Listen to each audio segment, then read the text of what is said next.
Amy, I'm going to bring you in. What's a typical day like for you? Tell us a typical day for a regulatory medical writer. Yeah, it's a tricky one because there isn't one.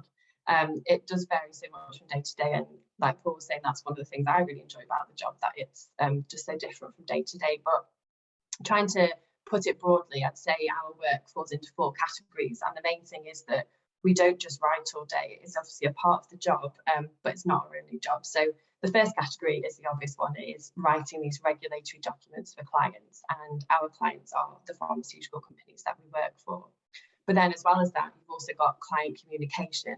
So that will be things such as having meetings with clients, phone calls with them, emailing, and this isn't the sort of thing that you have to do straight away. So on your first day, you wouldn't be expected to lead a client meeting or something like that, but you'd be able to sit in with a more senior writer and look at what they're doing, shadow them, and sort of learn how to lead these meetings. So it's something that increases as you go along your career progression as a regulatory writer.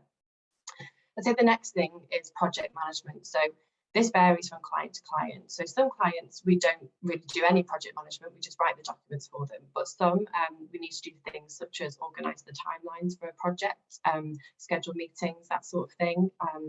Also within Certara Insight as a company, we need to be in communication with our resource managers. So the resource managers will need to interact with us, and we need to tell them of any maybe gaps we've got coming up where we could perhaps take on another project, that sort of thing. So you do always have to be managing your own time and managing projects.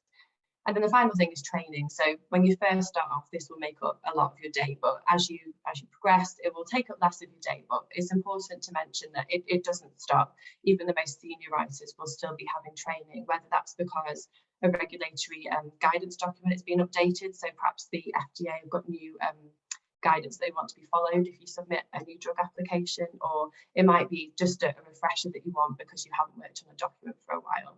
So yeah, I'd say every day varies, but generally your day will be made up of different proportions of those 4 tasks. Okay, I've got you. Okay.